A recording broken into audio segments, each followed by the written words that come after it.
Bu çox nadir xatirələrdir, hansı ki, bunu çox adamlar bilmir. Hamı kobudlaşıb, heç bir adət-ənənəyə sadiq qalmaq istəmirlər. Hər şey pozula gedir. Ən səviyyəsiz musiqilərə gedib əl çalırlar. Addımbaşı bir söyüş söyür. Uşağın hüquqlarını pozmaq olmaz.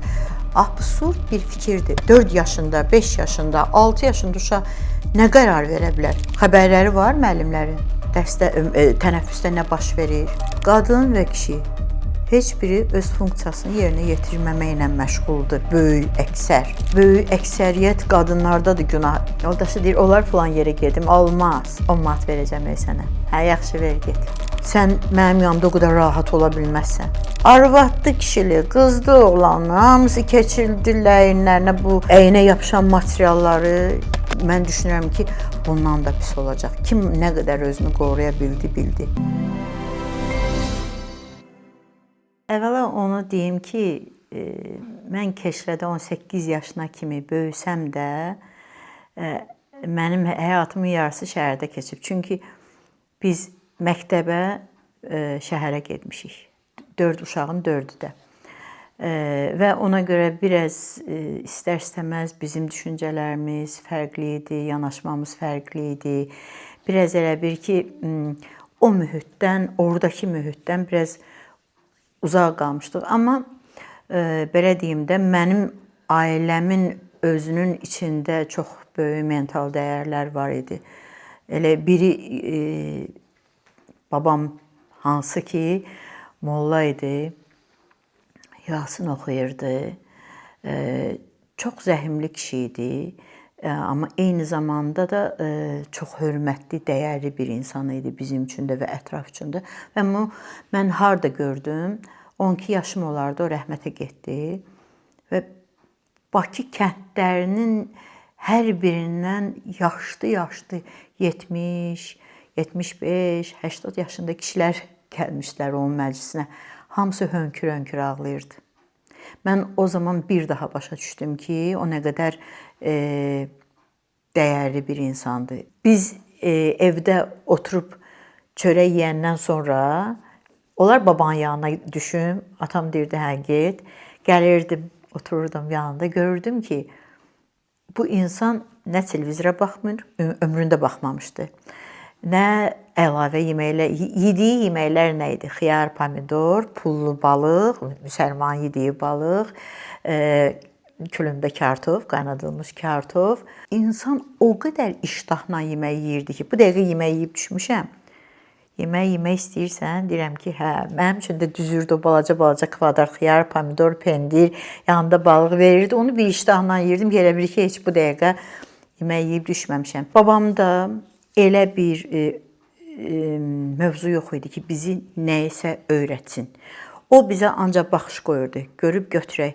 Məsəl üçün, məcbur heç nə öyrətmirdi.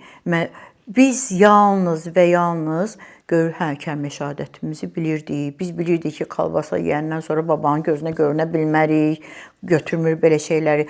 Mən onun hər dəfə namazdan qabaq mütləq çarhoz, həyətimizdə balaca çarhozumuz vardı. Onun qırağında 1.50 ilə, qədimi 1.50'lər var,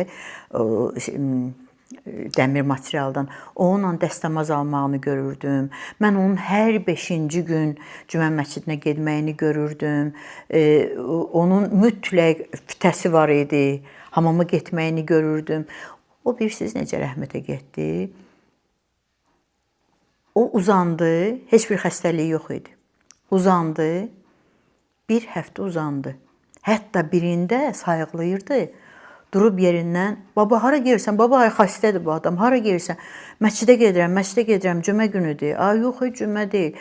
Elə o bir həftə bax, elə uzandı, heç kimi incitmədən də rəhmətə getdi. Əvvəllər arzulayırdım ki, yaxşı adam belə ölməlidir. Yəqin bu ən yaxşı adam belə ölməlidir. Əslində bu səhv fikirdir. Hərə Allah bir yolunu göstərir. Sizə deyim, yəni bizi heç vaxtı babam məcbur eləməyib dini mövzuda nələrəsə. Nəyisə özümüz görüb götürmüşük. Mən nənəmi görməmişəm. Babamın yoldaşının adı Məryəm idi, onu mənə qoyulur. Mən nənəmi görməmişəm, ata nənəmi. Amma anam çox o dövrdəki əsl o dediyimiz abır, həya, olmazlar, ayıbdır. Onların hamısı anamda var idi və hər zaman bax bir dənə şey deyəndə ki, amma onlar mən belə eləyim, falan işi görüm, mən bilmərəm, ata ondan soruş. Heç vaxt özü heç nəyə qərar verməzdi. Bu demək deyirdi ki, o çox zövqlü qadın idi. Mənim yadıma gəlir ki, hər zaman mən fortepianoda çalırdım, retro mahnılarımızı oxuyurdu, həkim qız, dərələr və s. pəstən oxuyurdu. Amma hər zaman, hər bir qaydada, bax bizim evimizdə süfrə açılanda hamımız yığışırdıq da, 6 nəfər, 4 uşaq, atam, anam. Ən kiçikləri mən idim. Heç vaxt mən görməmişəm ki, birinci mənim qarşıma yemək qoyulsun. Birinci atam üçün qoyulurdu. Mütləq. Sonra oğlanlara, sonra bacılara. Yenə orada da anam subaycını açan pozmurdu. Ən axırda da özünə. Ümumiyyətlə, ailəmizdə bir çox qayda qanunlar vardı.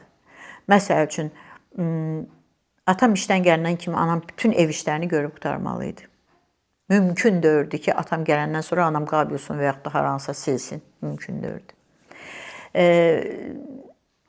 Məsəl üçün, mən saat 9-da yatırdım, uşaqlar onda, böyüklər onda yatırdılar. Orada da fərq qoymuşdular.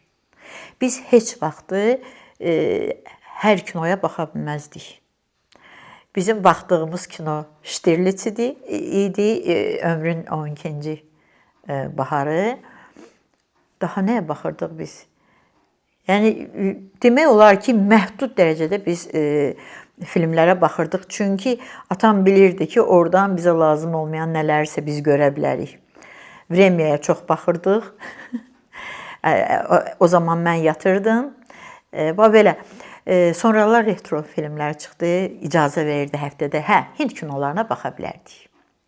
Baxın, sizə maraqlı bir şey deyim. Keşlədə bir kombinat var idi. Onun açıq, çox böyük açıq kinoteatrı var idi. Bu çox nadir xatirələrdir, hansı ki, bunu çox adamlar bilmir. Atam Velsabet var idi. Velsabetin deməli arxa oturacağında kiçik qardaşım otururdu. Velsabeti sürürdü böyük qardaşım. Ortada bacım otururdu. Mənim üçün də qabaq tərəfə balaca bir oturacaq düzəltmişdi. Dördümüz də mindirirdi o Velsabetə. Anamla gəzə-gəzə gedirdik. Həmin o kinoteatra, açıq havada, nə bilim, Fillər mənim dostumdur və s. kimi məşhur filmlər. O bizim yeganə istirahətimiz idi. Yəni, bizim həyətimiz balaca idi, biz həyətə ümumiyyətlə düşmürdük. Bizim istirahətimiz bizim dərslərimiz idi, öz aramızda qurduğumuz oyunlar idi, həyətdə az oynayırdıq və mən bağçaya getmişəm, bağçaya getdiyimə görə də bir neçə dəfə narazılığımı bildirdiyimə görə az getmişəm, təzədən atam deyir ki, çıxardım bunu bağçadan. Çünki oranın yeməklərini nə kaşasını yeyə bilmirdim, nə yumurtasını yeyə bilmirdim. Hamısını müəlliməm çötmüsya verdim, o yeyirdi. Amma o vaxtlardan mənim bağçada 2 dənə rəfiqəm vardı. Aniçka, bir də Maria. Biz şəkillərimiz vardı.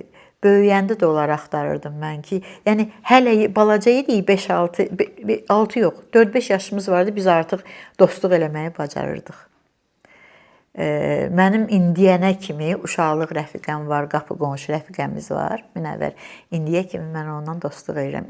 İndiyənə kimi mən 1-ci sinifdən, 8-ci sinifdən oxuduğum 2 rəfiqəmlə dostluq edirəm. O zamanlar dostluqlar da başqa idi.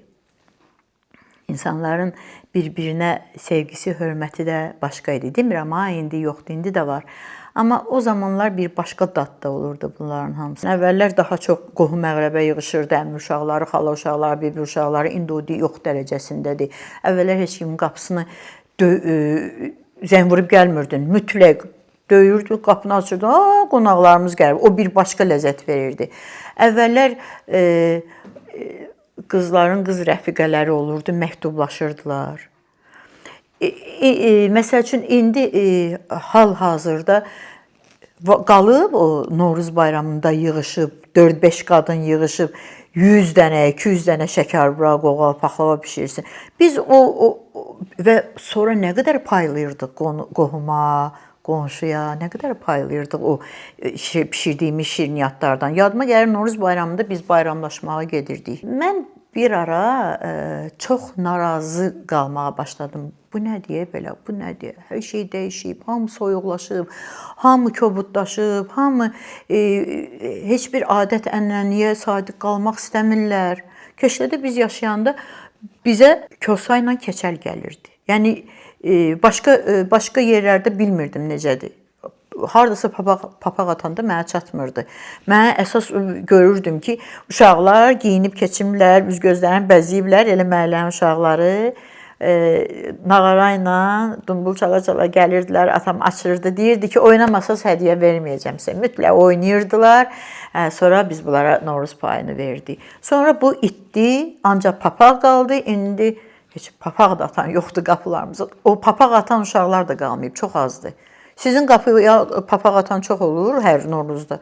6-7 ildir bu da kəsilib. Əslində bu tək Azərbaycanda baş vermir. Bütün dünyada hər şey pozula gedir. Texnika inkişaf eləyir, düşünən beyinlər inkişaf eləyir, amma o özünə bağlılıq, kökünə bağlılıq, ailəyə bağlılıq bunlar dağılırlar. Bəlkə həyatın tempi çox tez gedir, çatdıra bilmirik deyə. Məsələn, mən əvvəllər incirdim, indi incimirəm. Artıq barışmaq mövqeyindəyəm. Bayağı dediyimiz mahnılar aydın çıxın mahnılardı. Biz sevirdik o mahnıları, o şəhər folklorumuzdu. Mən şəxsən onun bütün mahnılarını sevirdim. Gülnarəsi, nə bilim, Əmqızısı vardı, Elnarəsi vardı. Sevirdim, Tut ağacı, sevirdim o mahnıları. Belə deyim də, İndiki bayağı musiqilər var ha, və yaxud da tutalım hansısa o bazarda səslənən musiqilər var ha. Əzizlərim, biz oradakı simfoniyanı, operanı, oratoriyanı, kantatanı tanıyacağızı bilməyən insanlara o musiqiləri sevdirə bilmərik. Onların içindən bir dənə adam çıxacaq ki, mən elə cazdan xoşum gəlir ki, o qalanlar da güləcək ona. O İncisələr də, inciməsələr də savad, qeyri-savad təbəqələr var, yoxdur. Ortabablar, kasıblar, varlılar, varlının gördüyünü kasıb görə bilmir, kasıbın gördüyünü ortabab görə bilmir və sən heç bir insanı məcbur eləyə. Sənin işin nədir? Ziyalının, yaradıcı insanın, nə bilim, savadlı insanın işi nədir? Sən təbliğ elə, sən nümunə göstər, sən emmə. Sən ona bənzəmə, çək dalınca. Da gedib o pula gedəndə ondan mən də yazım deyə, pul qazanım deyə onu hamımız eləyə bilərik də. Burada səhvi. Amma o insanları, mən o qədər məsəl üçün gənc oğlanlar tanıyıram ki, köhnə xarici musiqilərə qulaq asırlar, elə Modern Talking-ın özünə olsun. Məətəl qalıram ki, bunlardan axtarıb tapıb. Məsələn, gənc, cavan, 20 yaşında oğlan tanıyıram ki, telefonunda mənim səni itirəndən musiqi var. Deyir, mən həmişə buna qulaq asıram. Amma yenə də deyirəm, biz heç bir gənci heç nəyə məcbur eləyə. Biz yalnız təbliğatla. O təbliğat güclü olmalıdır. Bax, ondan danışaq ki, təbliğat zəifdir. Görürsünüz, nə qədər insan var ki, ən səviyyəsiz musiqilərə gedib əl çalırlar, yaşlı başlı qadınlardır, gəl səninlə şəkil çəkdirək deyirlər. Halbuki onun musiqisinin nə sözü var, nə mənası var, nə bir funksiyası yoxdur. Ancaq oradan çirkav gəlir. Amma biz o adamları məcbur eləyə bilmərik də, sən ona qulaq asma. Bizim borcumuzun, boynumuzun borcu odur ki, biz çox iş görək, onlara bu musiqini sevdirək. Mən olub elə bir eksperiment eləmişəm. Məsəl üçün, bir çəkilişdə idim, bir klip çəkilişində idim. Biz orada çəkirdik, yığışmışıq, piknikdir, müasir dildə desək. O tərəfdə həmin dediyimiz o musiqilərdən qoyublar, çox xod veriblər. Biz burada iş görürük, mane olurlar. Axırı sevgi ilə, hörmətlə yaxınlaşdım, dedim ki, Olar siz bir 5 dəqiqə bizim qoyduğumuz musiqiyə də qulaq asasınız ki, biz işimizi görək. Hə, əlbəttə. Orada oynayırdılar. Sonra bizim musiqini eşidəndə gördük ki, durub bu musiqiyə də oynayırlar. Deməli, bunu az eşidir də, bunun qarşısına bu az çıxır da, bunu çox verməyə lazımdır. Mən düşünürəm ki, təbliğatın böyük gücü var. Təbliğat çəkiləndə bir kənara, əlbəttə ki, həmişə elədir də, hər zaman elə olub da. Nəyi çox vermisənsə insanlara, nəyi çox göstərmisənsə, insanlar onu yeyib həzm eləyirlər. TikTokdan ağıllı, dərakəli insanlar, o vizyonu uzağı görən, belə də uzağı görə bilən insanlar yaxşı mənada bir çox şeylərdən istifadə edir. Müalicəsindən tutmuş, dəyərli o fəlsəfi sözlər işlənilir, ondan tutmuş, estetik nələrləsə bağlı, məsəl üçün mebellə bağlı, yeməklə bağlı, dizaynla o qədər yaxşı gözəlliklər var ki, yenə də yaxşı, biraz daxilində işıq olan adam gedir ondan yapışır. O çirkabı axtaran adam yenə də orada gedir, çirkaba bulaşır biraz da. Bundan ən çox zərər çəkənlər kimdir? Yaşlı insanlar yox, yeniyetmələr, uşaqlar. Bunun özündə də ən böyük səbəbkar bundan uşaqlığı qorumaq üçün valideyn faktorudur. Baxın, bir nümunə çəkim.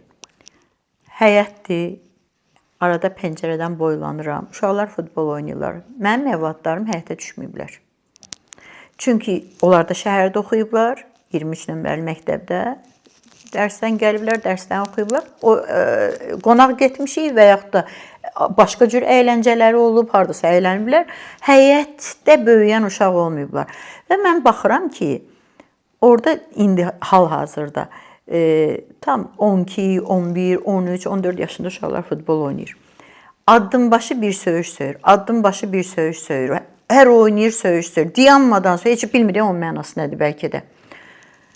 Bir valideyn demir ki, mənə bax, oynayırsan oyna, söyüş söymə.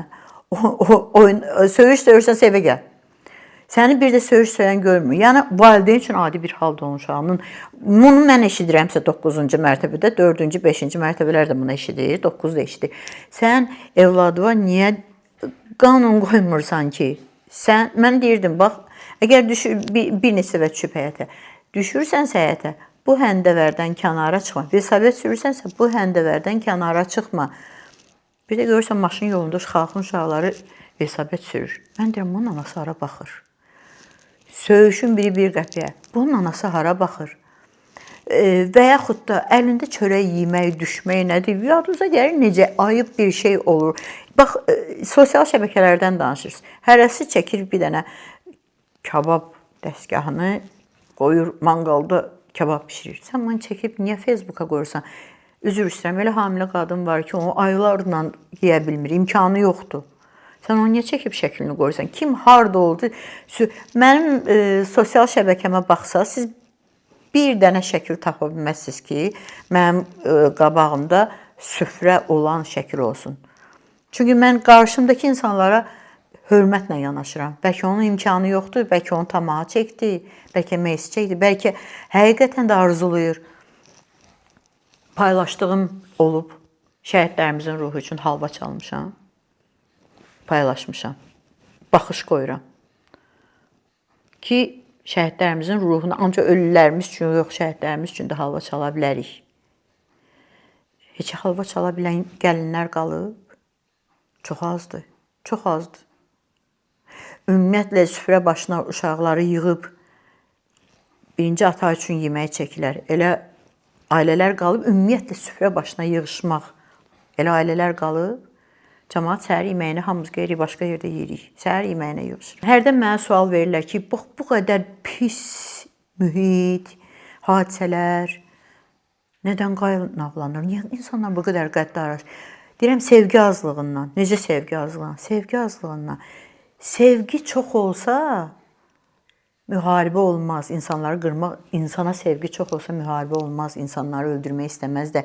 Sevgi çox olsa zibil qutusunun yanına doğulan uşaq atılmaz. Əli gəlməz atmağa, sevgisi çox olsa. Sevgi çox olsa bu qədər qadın kişilər cütlüklə ayrılmazlar. Bu qədər qadınlar döyülməz. Bu qədər kişilər təhqir olunmaz. Sevgi, hər bir şeyin kökündə sevgi var. Sevgi çox olsa uşağa deyəndə ki, başını yuyub çıxma da küçəyə. Yaxşı da fikirləşsə ki, anam mənə çox istədiyindən deyir.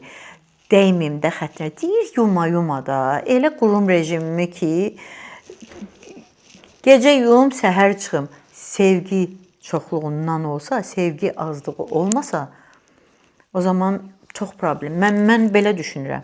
Uşağın hüquqlarını pozmaq olmaz. Absurd bir fikirdir. Uşaq var ki, bilir nə istəyir. Uşaq var, bilmir nə istəyir. Bax, mənim özümü də qarşılaşmışam. Mən doğrudan 3 yaşında uşaqdır, yanıma gətirirlər. Mənim lap 2 yaş yarımda da olub balaca şagirdim ki, hansı ki artıq yarım ilin içində hazırlayıb onu səhnəyə çıxıb. 3 yaşında uşaqdır. Deyir ki, bütün gün sizin mahnınızı oxuyur. Amma sizi yanınıza götürüb gəlməyə istəyəndə gəlmir. Deyirəm ki, 3 yaşı var, onun nə bilir, nə istəyir. Bir dəfə gətirin dərsə, sonra hər zaman gəlmək istəyəcək. Elə də oldu. Və yaxud da mən ondan icazəsiz eləyə bilmərəm. Gedim soruşum uşaqdan, əgər istəsə, o nə bilir, yəni qərar verməyi 4 yaşında, 5 yaşında, 6 yaşında uşaq nə qərar verə bilər? Hə, var uşaqlar ki, 2-də, 3-də, 4-də oxuyurlar, nə istədiyini bilir, amma çoxsaxı nə istədiyini bilmir. Sən onu necə öz başına qoya bilərsən, başlı başına qoya bilərsən? Bu nə məsuliyyətsizliyidir, yəni öz üzərindən atırsan. Və yaxud da sən o uşağa o qədər böyük baxdıqda o sabah sənin sözünü eşidəcək. Məsəl üçün valideyn var, deyir ki, mən ona paltar seçmirəm. Ancaq öz istədiklərini giyə bilər. Dedim, yaxşı, onda belə eləyək də. Onun istəmədiyi heç nə olmursa, bəlkə sabahlar deyəcək ki, mən məktəbə getmirəm, nə edəcəksiniz? Bax, 4 yaşında uşaq deyir ki, mən istəmirəm bura getmək. Bəlkə məktəbə də getmək istəməyəcək. Necə eləyəcəksiniz? Baxır, heç nə deyə bilmir. Yəni, valideyn faktoru uşaqların tərbiyəsində, formalaşmasında düzdür, tək valideyn deyil, cəmiyyət də var, ətraf mühit də var və məktəb də var. Baxın, mənim yüzlərlə tələbəm olub da uşaqlar. Elə bir uşaq yoxdur ki, elə bir valideyn gəlməlisin ki, sizin dərsinizə gəlmək istəmir. Yoxdur belə. Yəni, dərsimə gəlib, sonra gəlmək istəməyən tələbəm olmuyor. Balaca ola bilər ki, görməyib, bilmir. Naz eləyir ki, getmirəm. Onu bir göstərməlisən desən. Bu yaxında bir valideyn deyir ki, Polad mənə deyir ki, bazar günləri, mənim dərsim olaraq bazar günü olur, Günəş qrupuna. Bazar günləri mənim üçün heç bir əyləncə, gəzmək, harasa getmək salmam. Mənim Məryəm xanımın dərsindən qalan deyiləm. Bu mənim uğurumdur. Və mən deyirəm ki, heç bir məktəb uşağı mümkündür ki, əgər müəllim ona hər hansı bir fənni sevdirə bilsə, o fənni bəyənməsin. Fizikasından tutmuş kimyasına qədər tarix var da, uşaq deyir ki, tarixdən zəhləm gedir. Uşaq var deyir, fizikadan zəhləm gedir. Uşaq var deyir ki, biologiya. O uşağın günahı deyil. Sən o dərsi ona elə sevdirə bilərsən. Onun üçün elə sadələşdirə bilərsən o fənni ki, uşaq bütün riyaziyyatından tutmuş həndəsəsinə qədər sevər o fənni. Yoxdur elə bir fən ki, onun gözəlliyi olmasın, dərin mənası olmasın. Var, yoxdur. Birbaşa günah müəllimlərdədir. Uşaq var, məktəbə getmək istəmir. 7-ci sinif. Deməli, orada bullying rast gəlir. Kimsə onu incidir, kimsə onu sıxışdırır. Xəbərləri var müəllimlərin. Dərsdə, tənəffüsdə nə baş verir. Elə məktəblər var, xəbəri var, elə məktəblər yoxdur. Yeniyetmələr mütləq gizlin surətdə valideynlər tərəfindən izlənilməlidir. Bu uğurluq deyil, ayıb da deyil. Sən gizlin surətdə, açıq-aşkaranı ona başa salmırsan ki, mən səni güdürəm, baxıram, müşahidə edirəm. Gizlin surətdə.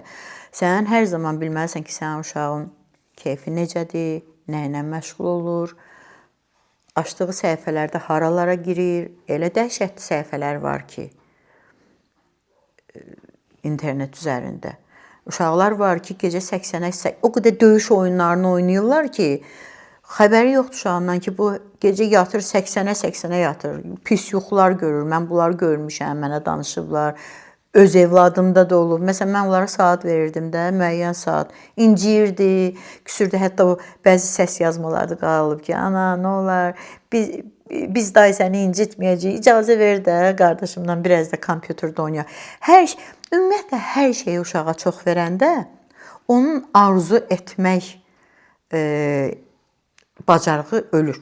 Hər şeyi verirsən. Gəzməyə də çox verirsən. Paltarı da, geyimi də, bütün əyləncələri. Sonra heç arzulaya bilmir ki, kaş filan şeyə gedək, kaş filan bir işi görək, kaş bu yeməyi yeyək. Hər şeyi görür də bu. Mənim bir sözüm olub həmişə. Nəsillər bir-birini bəyənmirlər. Mənim anam deyirdi ki, biz sizin kimi olmamışıq. Sonra bacım mənim uşaqlarım üçün deyirdi ki, mənim üçün deyirdi biz belə olmamışıq. Mən onun uşaqları üçün deyirdim biz belə olmamışıq. Bu gedir. Deməli, bu həyati bir prosesdir. Nə baş verirsə, incisək də, barışmasaq da, hələ biz yaxşıyıq. Bizim ölkə belə şeylərdən, pisliklərdən 40-50 il uzaqdadır. Məsəl üçün, mən 6 yaşımda olanda Moskvada metroda gördüm ki, indi deyəcəm, üzr istəyirəm böyüklərdən, gənclər deyəcək ki, üzr niyə istəyirsən, burada nə var ki? Gördüm ki, bir oğlanla qız qucaqlaşıblar, üzr istəyirəm böyüklərimizdən. Onu mən 40 il Bakıda görmədim. Mən artıq, nə bilim, 45-47 yaşına çatanda həmin ona bənzər epizodları görməyə başladım. Küçədə başına butulkadan su çəkə, bağıra-bağıra danışanları o vaxt görmüşdüm. Sonra görmürdüm, indi o var. Mənim həyatıma qarışa bilməzsən sözünü bizim uşaqlarımız demirdilər. Sonradan bu başladı. Amma o vaxtlardan elə o başqa ölkələrdə o var. Yəni Avropa ölkələrində, Slavyan ölkələrində, Slavyan dilli ölkələrdə bu proses var. Çox nadir halda indi kimsə öz ailəsini əlində tutub saxlaya bilir. Görmüsünüz də, yəni bir tərəfə çəkir. Yəni bu Azərbaycanda baş verən prosesdir. Hər yerdə gedir bu. Təəssüf ki, belədir, amma bu bizdən asılı olan bir şeydir. Mən düşünürəm ki, bundan da pis olacaq. Kim nə qədər özünü qoruya bildi. Yaxşılarımız da çoxdur, az deyil. Məsələn, 2-3 gün bundan əvvəl kiçik oğlum Fatih, böyük oğlum rənglənmiş tarix səhifəsini yaratmışdı. Bunu çox insanlar sevir. Tural Hüseyn. Bu heç doğrudan da sevilən bir səhifə idi. Əhsən ona. Kiçik oğlum onun haqqında bir şey deyim. Məsələn, bax, bu da bizə lazımlı bir şeydir.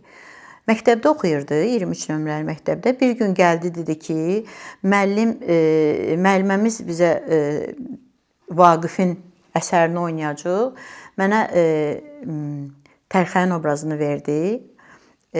Amma digərlərinə də verdi, Qacar filan. Dərsə gəldik, onlar öyrənməmişlər. Mən öz obrazımı öyrənmişdim. Dedi ki, Qacarı öyrənmişsən, uşaq dedi, yox, obrisi dedi, yox.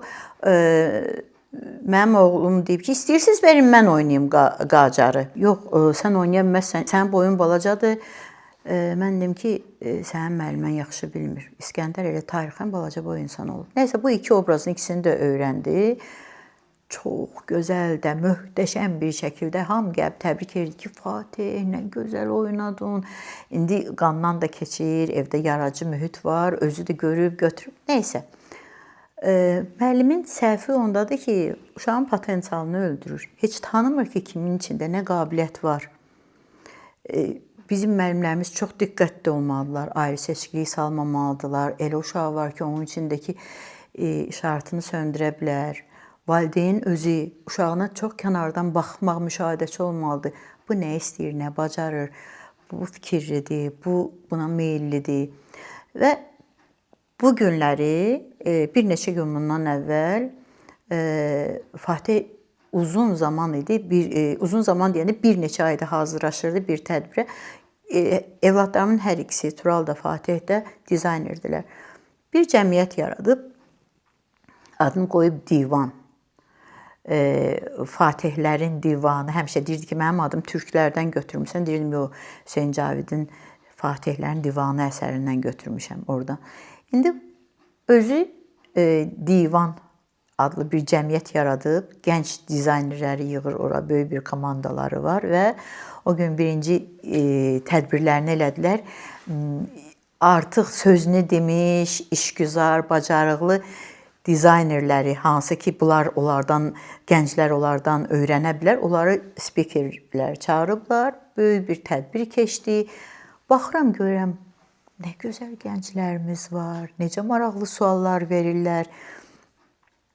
Yəni, bəziləri batır, batmağı üstünlük tutub, üzr istəyirəm, kimsə qumara meyillidir, kimsə internetdən oyunlara, qumar oyunlarına meyillidir, kimsə narkotikaya qurşanıb, aldadıblar, batır, bataqlıqda, batdıqca da batır. Burada da belə gənclərimiz var. Hamısına baxıram. Sonra bir fasilədə yığıldılar başıma. Biri deyir, mən sizi tanıyıram, siz bəstəkarsınız. Biri deyir, mən sizi tanıyıram, Fatihin anasısınız. Deyirəm, uşaqlar, nə gözəl bir iş görürsünüz. Qadın və kişi heç biri öz funksiyasını yerinə yetirməməklə məşğuldur, böyük əksər. Kişilər dönə-dönə üzr istəyirəm. Yəni, kimlərə aiddirsə ona aiddir də. Yəni, öz işində olan, öz ampulasında olanlardan danışmıram. Kişilər razıdırlar ki, mən bir işdə işləyim, sən 4 işdə işləyəsən. Mənə dəymə, mənə toxunma. Məni olmayan komfort zonamdan çıxartma. Neynəməliyəm? Getdim, işlədim işimi, gəldim. Qadın ikinci işə, üçüncü işə kişiləşir də. Bütün yükü çiyninə, qadın fədakardır, daha çox fədakardır.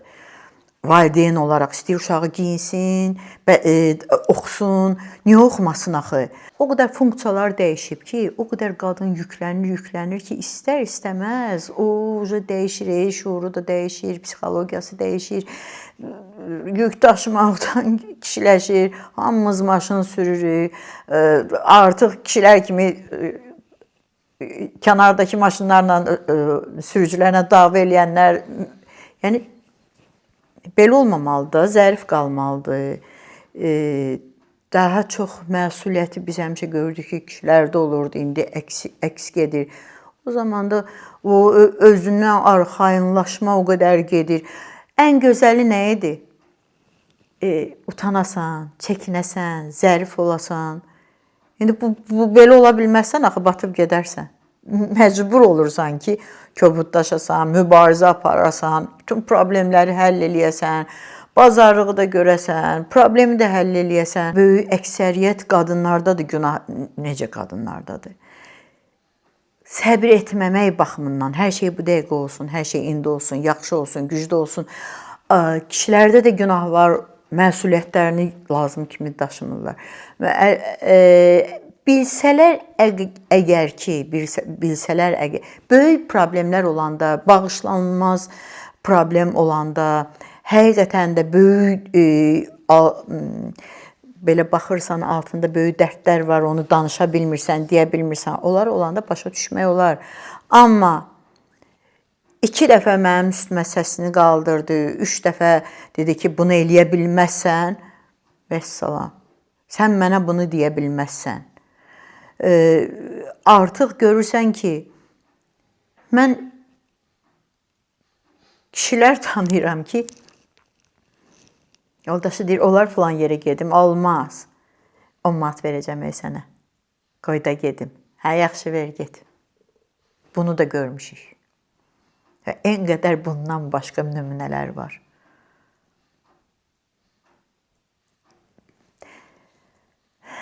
Çox təəssüf, yəni ailə problemləri lap çoxdur. Biz daha çox fədakar idik. İndi çox valideynlər deyir, bir dənə uşaq oldu, bəsdir də. Deyirəm, sən ancaq özünü düşünmə də, onu da düşün, o axı sən olmayacaqsan, həyatda o tək qalacaq. Onun da bir havadarı olsun, bir qardaşı olsun, bir bacısı olsun, bir bölüşməyə kimsə olsun. Mən həmişə evdə görəndə ki, o subordinasiya pozula bilər, tutalım balaca böyüklə 10 yaşda danışmağa cəhd edir. Həmişə deyirəm ki, mən olmayandan sonra odur. Sən ona artıq bir dənə, indi elə bir şey yoxdur, balaca olanda, yeniyetməlik dövründə, anlaşılmazlıqlar olanda həmişə deyirdim ki, sən belə rəftar eləyə bilməzsən. Bil ki, nə olsa da məndən sonra odur. Əvvəllər səndən kimsə küsəndə fikir eləyirdin, dərd eləyirdin, könlünü almaq istəyirdin. İndi elə deyil, qəddarlaşıblar. Görürəm də, özüm də ətrafda görürəm. Məsəl üçün, mənim həmişə zarafatcan bir sözüm var. Deyirəm ki, hamı bir-birinin xətrinə dəyər, sonra deyər, bağışla. O bağışla, burada bağışlayırsan, burada bağışlaya bilmirsən. Kaş ki, bağışla adında bir həblər istehsal olunardı ki, atardın, burada da sağalardın. Qırıcı olublar, incidirlər. Mənim xətrimə dəyən bir mövzu da var. Öz dilimiz qalıb bir kənara. İndi əlavə sözlər, filan sözü var, falan deyirik. Palçıq sözü var, çamur deyirik. Bizdə sevincli söz yoxdur. Dilimizi o qədər dəyişirlər.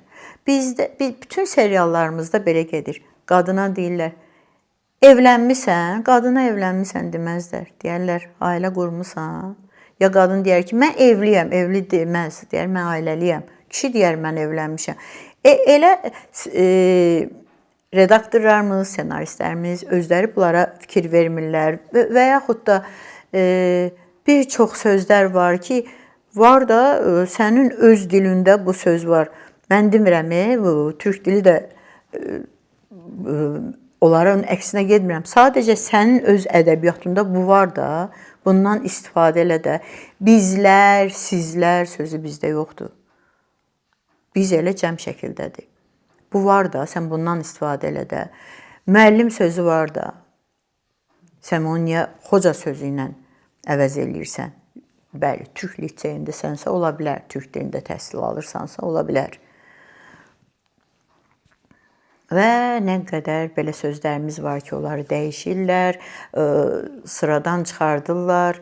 Elə bir sual verdiniz ki, mən kaşkilərlə yaşayan adam olmamışam. Heç vaxt. Heç vaxt. Çünki min ölçü bir biçən adam olmuşam. Çox düşünüb, hələ ki, mən tərəzi bürcüyəm, tarazlığı sevənəm. Subordinasiyanı sevirəm, sevmirəm nizamdan çıxanda və çox düşünüb və amma çox qəribədir, belə bir çox məsuliyyətli adamam.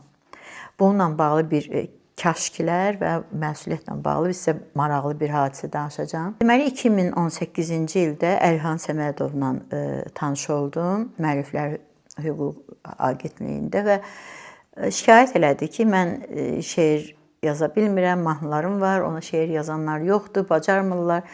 Mən dedim ki, mən sizin üçün yazaram. Bir şeirinizi mən sizin üçün yazaram. O zamanlar da mənim səhhətimdə böyük problem yaranmışdı. Və mən təcili əməliyyata getməli idim. Dedi, niyə yaza bilmirlər? Bəs siz necə? Yox, çətin oldu. Dedim, yox, mən musiqini də bilirəm. Ona görə musiqinin üstünə şeiri otuzdura bilirəm. O, hər adamda o bacarığı yoxdur. Çünki şeir yaza bilən, musiqini bilmirsə, musiqinin üstünə şeiri otuzdurmaq çətin məsələdir. Bu məndə alınır. Və şeirin birinci bəndini yazdım və o kaşki adlanırdı. O deyir sizə, kaşkilər, yəni məndə kaşkilər olmasa, bəlkə bir həyatımda bir dəfə, iki dəfə deyirəm, kaşki mən bunu eləməzdim. Amma olmuyor, yadıma gəlmir. Gəldim, düşdüm xəstəxanaya, sabah əməliyyata gedəcəm, onkologiyada yatırdım və içim ağrıyır da, o şeiri tamamlamamışam mən.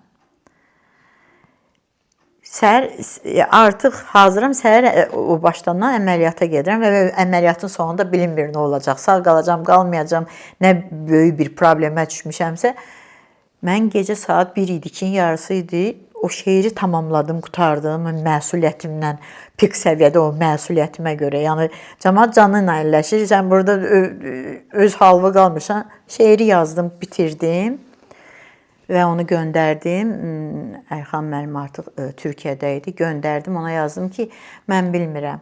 Mən əməliyyatdan sağ çıxacağam, çıxmayacağam, amma sizə bir borcum var idi. Mən bunu yazıb bitirməsəydim özümü bağışlaya bilməzdim. Göndərdim, ondan sonra Türkiyədə bir müğənni oxudu.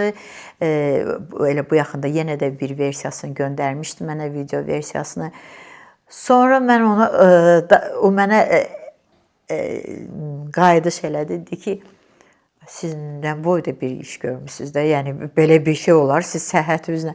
Dedim, yox, mənim xasiyyətimdir. Ümumiyyətlə, bu məsuliyyətsizlikdən də çox əziyyət çəkən adamam. İndiki elə yaşlı nəsildə də var, əsasən də gənc nəsildə məsuliyyətsizlik, məsuliyyətli olmamaq, hər yerə gecikmək. Mənim yadıma gəlmir mən harasa gecikim. Və gecikməyib gedib gözləyəndə də ondan da yoruluram. Hamını gözləyirsən. Bu mənim əziyyət çəkdiyim məqamlardır. Bilmirəm. Mənim üçün bu dəyərli cəhətlərdir, hansı ki o insanlarda çox azdır. Mən sədaqətli olmağı çox sevirəm. Dostluqda çox sədaqəti sevirəm. İncitməyi sevmirəm, xətrə dəyməyi sevmirəm. Bəlkə də kimsə inciyib məndən, bilmirəm, çalışıram heç kimi incitməyim. Dərsimə gələn oğlan uşaqlarına, elə qızlar da idman geyimində gəlməyə qoymuram. Amma bunu onları incidərək eləmirəm, başa salıram. Deyirəm ki, yaxşı bir şeydir. Sən idman formasında futbol oynaya bilərsən. Sən idman formasında heç çörək almağa gedə bilməsən. Düzgün deyil bu. O ev geyimidir, evdə uzanmaq üçündür, oturma, rahat olmaq üçündür. Sən mənim yanımda o qədər rahat ola bilməzsən. Bizim kişilərimiz mağazaya, bizim dövrümüzdə idman formasında düşürdülər, yox. Arvadlı kişili, qızlı oğlanlı, hamısı keçirdirlər əyinlərinə bu əyinə yapışan materialları çıxırlar. Nədir? Nə var? Orada nə var? Xoşa gəlməyən nə var ki? İnsanın bütün əzaları görünürsə. Bu da lap kənd adamı kimi danışır. Fakt elədir də. O gözəlliklər var ha, Azərbaycan xalqına məxsus gözəlliklər var ha, adətlərimiz, ənənələrimiz. Onlardan ancaq yaxşı nəsə çıxır. Onları görəndə, öyrənəndə, tətbiq edəndə ancaq yaxşı nəsə olur. Sən ondan ziyan tapa bilməzsən. O adətlərdən, o qaydalardan, qanunlardan, danışıq formasından, ədəb-ərkan formasından bizim gənclərimizə pis heç nə gedə bilməz. Mümkündür. Ancaq yaxşılıq gedə bilər. Ağılları varsa ondan istifadə eləsinlər. Sizin zəhmətinizdən bəhrələnən, öyrənən, görüb götürən izləyici və onu həyatına, o yaxşı məsləhətlərdən həyatına tətbiq eləyən izləyici arzulayıram. Belə bir fikir var. Onu tətbiq eləsinlər. Depressiyaya düşəndə, pis olanda, çətinliyə düşəndə, sən nəyisə itirmisənsə, bundan məhv olma. Düşün ki, hələ çox şey itirməmsən. Yox, çox şey itirirsənsə, düşün ki, hər şeyi itirməmsən. Hər şeyi itirmisənsə, düşün ki, daha itirməyə heç nəyin yoxdur. Bu sənə bir güc olar da, çətin məqamlarda. Yəni indiki insanlarımızın çoxsunu görürəm ki, çox tez məğlub olurlar, ruhdan düşürlər, mübarizə aparmırlar. Bunları yada salanda yaşamaq daha rahat olur. Bir də sevgi çox olmalıdır hər mövzuda, hər işdə. İçində işıq, sevgi çox olanda heç kimə pislik eləməyəcəksən, pis niyyətli olmayacaqsan, kimsə incidə bilməyəcəksən və sən o qayıdacaq sənin üzvə. O yaxşılıqlar qayıdacaq sənin üzvə. Yox, çoxdandır belə dincəlmirdim və çoxdandır belə danışıb rahatlanmırdım. Çox sağ olun.